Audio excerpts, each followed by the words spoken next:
Bonjour à tous mes chers amis cinéphiles, qu'est-ce que vous dites aujourd'hui? Bienvenue sur la chaîne de Del Piazza.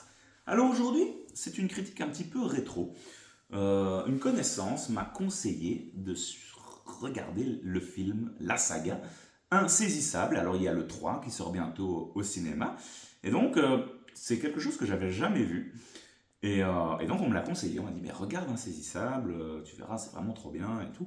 Et donc je me suis dit bon allez pourquoi pas, j'étais un peu sceptique au début et puis j'avais aucune idée de ce que c'était. Je regarde le casting 5 étoiles, magnifique et donc j'ai décidé de le regarder. Je me suis dit bah finalement, puisque le 3 sort bientôt, bah, pourquoi pas en parler. Alors je l'ai regardé ici récemment et alors il n'y a que des spoilers hein, parce que évidemment ce film là est sorti depuis bien longtemps. Donc évidemment, je vous invite d'abord à aller voir si jamais vous l'avez pas vu. Mais film réalisé par Louis Leterrier, film d'une durée de 1h55, 2h55, pardon, et c'est une claque visuelle scénaristique. Moi, j'ai été sublimé par ce film. Alors, on revient sur le casting comme je l'ai dit, 5 étoiles. Jesse Eisenberg, Woody Harrelson, Isla Fisher, Dave Franco, Mark Ruffalo, Michael Caine, Morgan Freeman et Mélanie Laurent. Que ça, enfin je veux dire, déjà là, franchement, ça envoie de la claque. Alors qu'est-ce que c'est que cette histoire? Une histoire de magiciens, 4 magiciens intitulés les quatre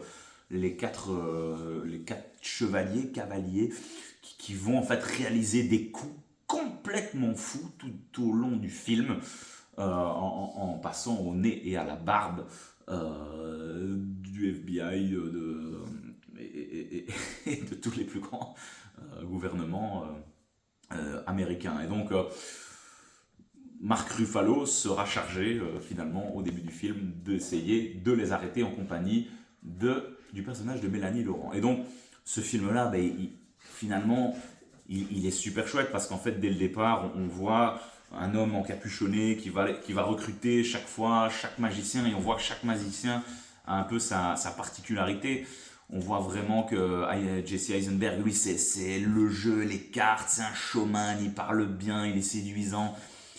Super, quoi. Vraiment, il envoie clairement du pâté. Puis on a la spécificité de Woody Harrelson qui est un mentaliste et ça marche bien vraiment.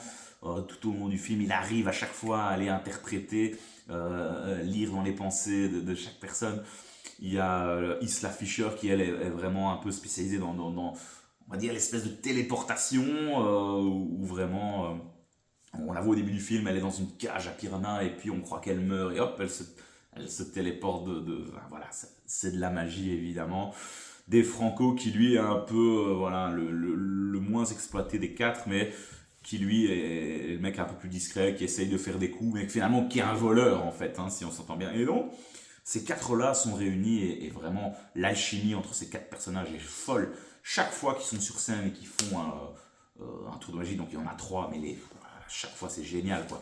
Et de voir à chaque fois l'FBI courir après, vraiment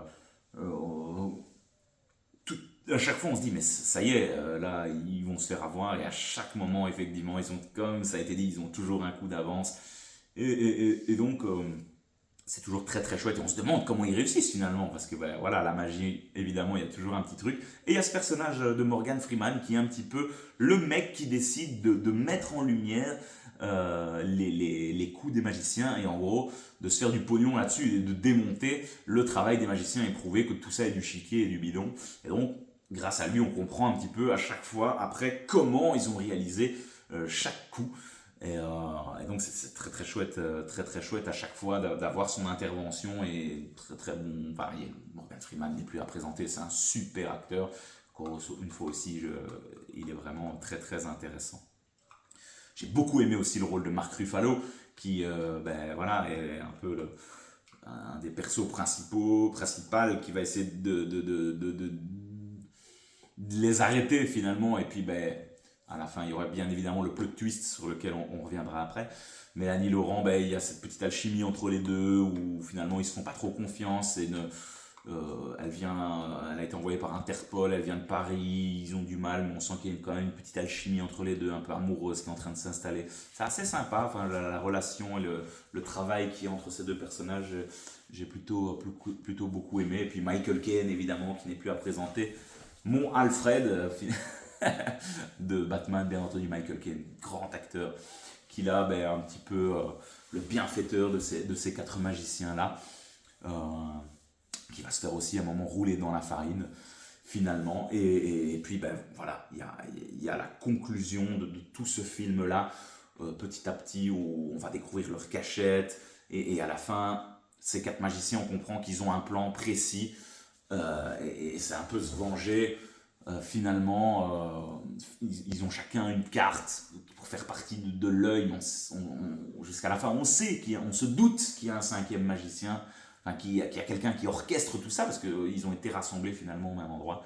Pour à la fin, gros plot twist de fou, c'était le personnage de Mark Ruffalo, en fait, qui avait orchestré tout ça. Il était de l'intérieur et a joué la comédie du début à la fin.